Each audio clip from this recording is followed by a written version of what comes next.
Сары май тарихтан бері ата-бабамыз күнделікті тұрмысқа тұтынып келе жатқан шипалық қасиеті зор, ұрпақтан ұрпаққа жалғасқан қазақтың төл азықтарының бірі. Негізінен сиырдың сүт майынан тұратын тағам. Сары майда А, Д, Е, К дәрумендері бар. Ми жұмысы сүттің майлары адам ағзасындағы жасушалар алмасу үшін өте маңызды. Бұндай қосылыстар әсіресе мида көп. Сары майдан толықтай бас тарту ми жұмысындағы қиындықтарға әкеле алады. Иммунитетті жақсартатын майды суық маусымда 60-70 граммға дейін көбейткен дұрыс. А дәруменіне байланысты май тыныс мүшелерін майлап жөтелді емдеуді тездетеді. Ал Е дәрумені қан тамырларын тазалап, берік қылады, шаршағандық сезімін басады. Сондай-ақ сары май адам денесінде қан қоюлық байқалса, таңертеңгі аста сары майды қалыпты тұтынса, денесіндегі қан түйіршіктерін сұйылту рөлін атқарады.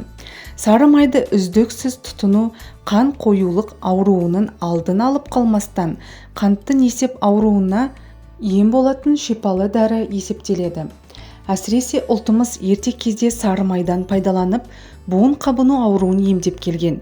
Емдеу әдісі: буын қабыну ауруына тап болған адамды емдеуде сары май салынған қарынды буынға салу арқылы сауықтырған.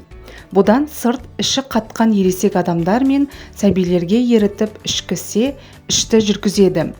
Қазақ шипагерлігінде жарақаттанған жараға сары майды ерітіп жақса, жарақатты жұмсартады, әрі жарақаттың ауырғанын басып, тез арада сауықтырады. Бұл күндерде өз ұлтымыздан басқа ұлттарда сары майдың қыры мен сырына қанық болып, күнделікті тұрмысына тұтына бастады. Міне бұдан ұлтымыздың сары майды күнделікті тұрмысына тұтынып және шипалық дәрі ретінде пайдаланып, ұрпақтан ұрпаққа жалғастырып келе жатқан тіршілік тынысының бірі деуге болады. Ұлтымыз сары май алу техникасының ғылымилығын ертеден қолдана берген. Сиыр сүтін қалыпты температурада жылытқан соң, сүттен кілегейді айырып алады да, кілегейдің өзін 15 минут мөлшерінде қос қолымен араластырып шайқайды. Кілегей сары майға айналған соң 5-6 рет суық сумен шайқайды. Суық сумен шайқаудағы мақсат сары майдың құрамындағы сүтті айырып, майдың сапасына кепілдік ету.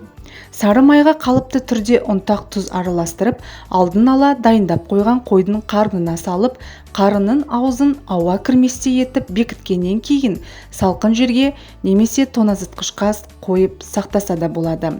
Міне мұнан ұлтымыздың сары майды тұтыну және сары майды алу техникасын түсінуге болады.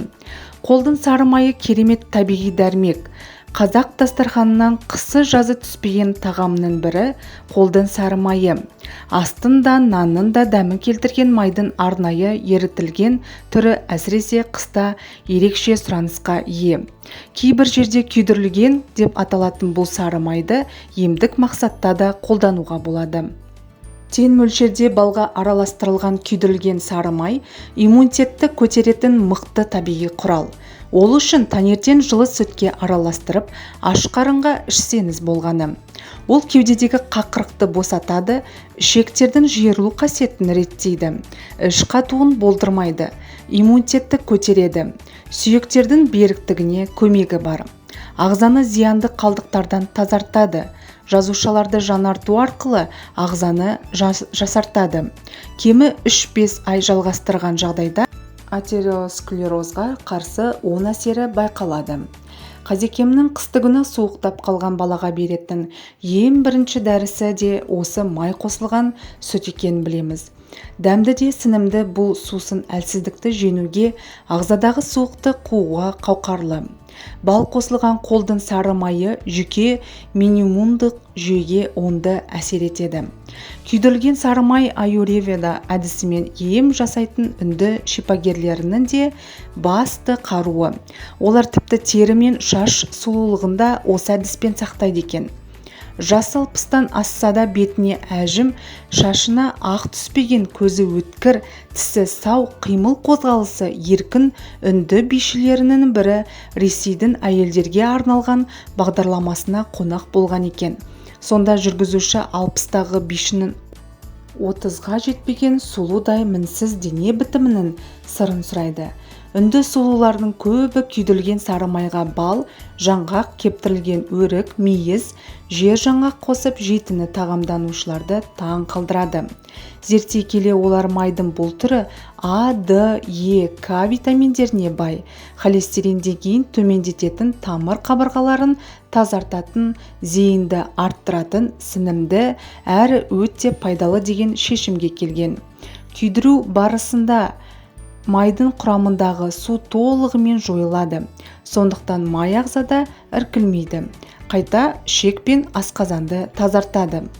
Айтпағымыз, суық маусымда күнделікті таңертең сүтке 50 грамм күйдірілген май қосып ішуді әдет етіңіз.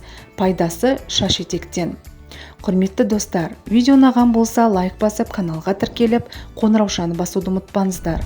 Сіздердің оп-оңай болмашы әрекетіңіз бізді жаңа әрі пайдалы видео шығаруға шабыттандырады. Келесі кезекте қандай видео көргіңіз келетіні жөнінде комментарийге жаза кетіңіздер. Аман, сау болыңыздар.